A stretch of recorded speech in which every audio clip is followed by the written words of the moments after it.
Emergency personnel of Reddit, what's the dumbest situation you've been dispatched to? Not quite in the same vein, but I worked at a vet clinic that received a report from the local overnight emergency vet for a dog the owners thought was having a seizure in the middle of the night. The dog was diagnosed with dreaming. That's adorable as shit. My bulldog was sleeping on my feet one day, when he suddenly started to make weird jerks. It wasn't like he was dreaming, so I got worried and poked him until he woke up. He stood up, still having weird twitches, looked me in the eyes and well ejaculated. And that is how I learned that dogs can have wet dreams. He was the only male dog I'd had. How could I have known that those things are possible? Report of a woman drowned in shallow water off the south shore of Long Island. It was a semi-deflated blow-up doll. TLDR, nursing home. Got called one night for an elderly woman at a nursing home with 2 broken ankles after an unwitnessed fall. We arrive expecting the usual nursing home mess that no one knows how it happened. But no. Our patient is just sitting there, on the edge of her bed and smiling. So we've got that going for us, which is nice.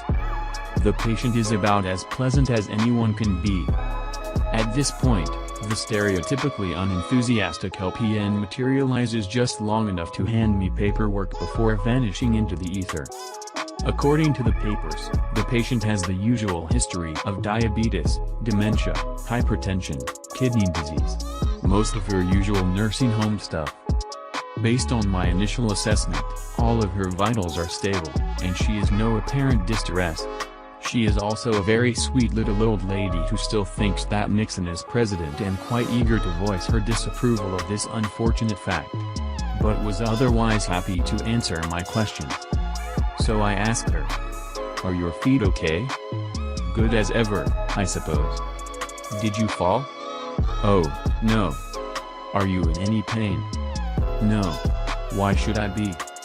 "Do you have any idea why your nurse called us to take you to the hospital?" "Well, now how in blazes would I know that?" "Good point."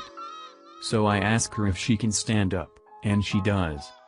I ask her if she can walk, and she does. I ask her if anything hurts her anywhere, and she says no.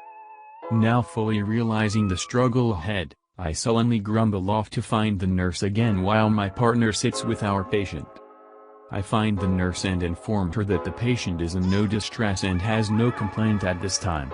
I ask her if she'd like us to cancel the transport and disregard the call. Predictably, she tells me the patient's legs are obviously and severely rotated externally. That means she must have fallen, and the fact that I don't know that means, of course, that I am some type of idiot. So I ask her if she has any other information. She then spends the next several minutes supplying me with the usual line we lowly ambulance monkeys typically receive from nursing home staff: "This isn't my unit, she's not my patient, I've been on vacation, it was like that when I got here, I just started, I'm filling in for someone else, that patient's new," etc. Eventually, I walk back to the patient's room and get her. I help her into the first nearby wheelchair we can find and off we go down the hall to the nurse's station, where we are met less than enthusiastically. "Can you tell me what's wrong again, just for my report? And also so we can inform our patient what is currently transpiring? Are you a fucking idiot? Her ankles are obviously broken, can't you see her toes aren't even pointing the right way? Are you sure?" "Yes. Look at it. Actually, look. Both ankles are completely backwards." Okay. But do you want to have one more look for yourself just to be sure that they're really broken and that she doesn't just have her shoes on the wrong goddamned feet?" Dispatched to a child with seizures, who had a history of epilepsy. Got on scene and the kid was coming out of his seizure and was post-ictal. Package the kid up to transport to the hospital and his mother is screaming at me that he must have his peanut butter balls. Not sure what she meant, I asked her what she was referring to. "His peanut butter balls. He has to have them. I have them in a jar here, take these peanut butter balls to the hospital." She hands me a small pill container. I look at the label and read that it is phenobarbital, a common anti-seizure medication. I asked the mom if this is what she meant by peanut butter balls. Apparently she never read the pill bottle label and misheard the doctor pronouncing phenobarbital as peanut butter balls. I realize this is the second post in one day where I have referred to peanut butter. Got called for a child who her grandfather, and legal guardian, was actively abusing her. Notes said screaming and crying was heard in the background as well as "Don't hit me again and he's trying to kill me."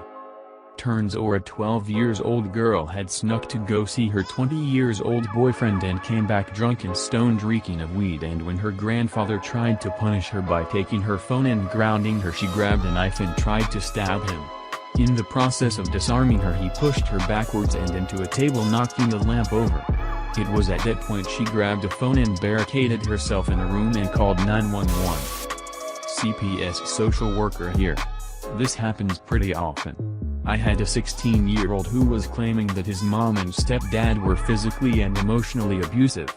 Turns out it was them just disciplining him because he was failing his classes because his girlfriend, who just happened to be in foster care, and was telling him to say these things so that he could be removed from his family and live with her. I hate teenagers. Edit. So this actually got some traction. I should apologize to the teenagers. I don't hate all of you. I will say that dealing with a teenager who does not understand the consequences of making false reports of abuse is difficult and upsetting. It brings unnecessary stress on family members. It's a waste of taxpayers' money. It takes time away from families that actually need help. Also, I have had some very good conversations with teens.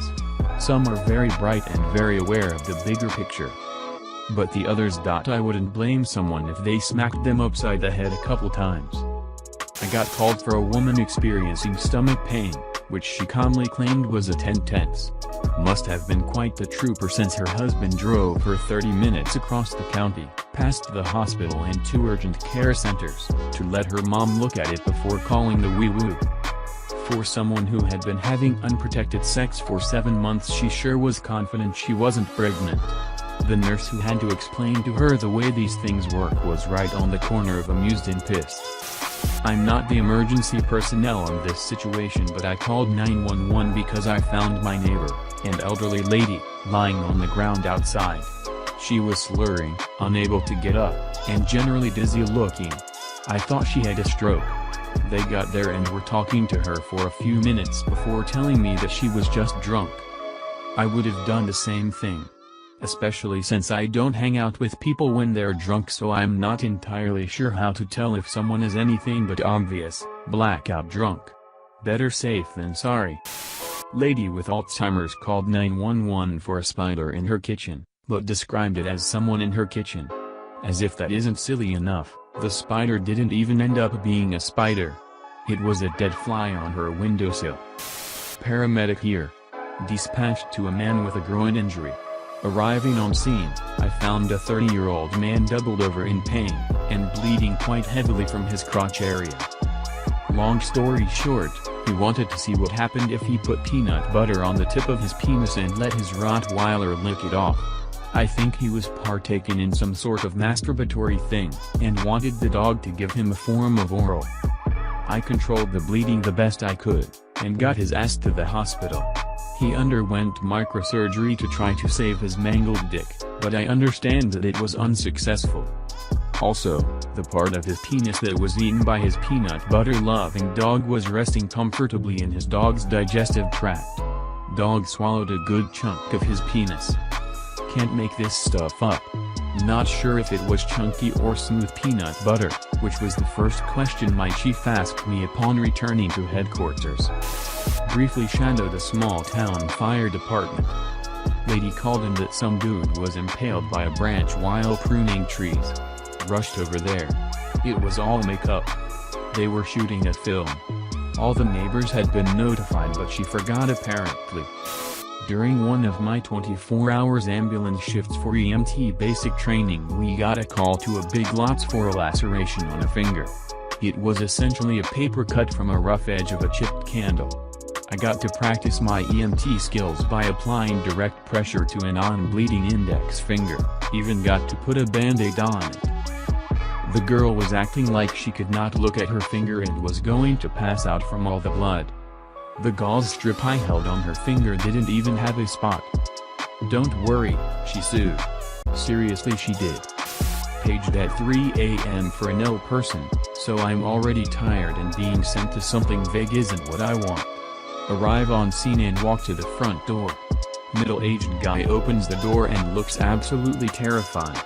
He rushes us in and we ask what's going on. He replies, "I have the hiccups. Partner and I are exhausted from a rough 24-hour shift and we are incredibly confused." We ask him to clarify and he explains that in his 40-odd years of life, he's never had a case of the hiccups and is absolutely positive his life is in danger. We do our assessment and then explain that it's normal and really doesn't require the ER, much less us. He demands that we take him to the ER, so we oblige. When I called in the report, the hospital asked me to repeat the chief complaint 3 times. We were kicked to triage the second we walked in by some very annoyed nurses. Luckily they understand that we cannot refuse transport if the patient has a complaint and wants to go. Dude was absolutely fine. My husband was a cop. He got called out to an active domestic one night about 2 in the morning. Gets on scene. Guy comes out and says his girlfriend assaulted him with a weapon. Turns out she threw a hot pocket at him. My sister was a dispatcher and she would tell me all sorts of dumb calls she got. I'll tell you guys one of my favorite stories she told me. One time my sister got a call from a woman reporting that a man robbed her during a heroin deal. Apparently her dealer ran off with the money and gave her some random substance that doesn't get you high but it looks like heroin. The woman was being serious and acting like she was getting unfair treatment from legitimate legal business. The woman is a sheltered middle-class woman from the suburbs. She was genuinely surprised that anyone would have the audacity to act that way in that kind of situation. She wanted that man arrested and wished to sue him. According to my sister, she had the "I demand to speak to the manager" attitude over the phone the whole time.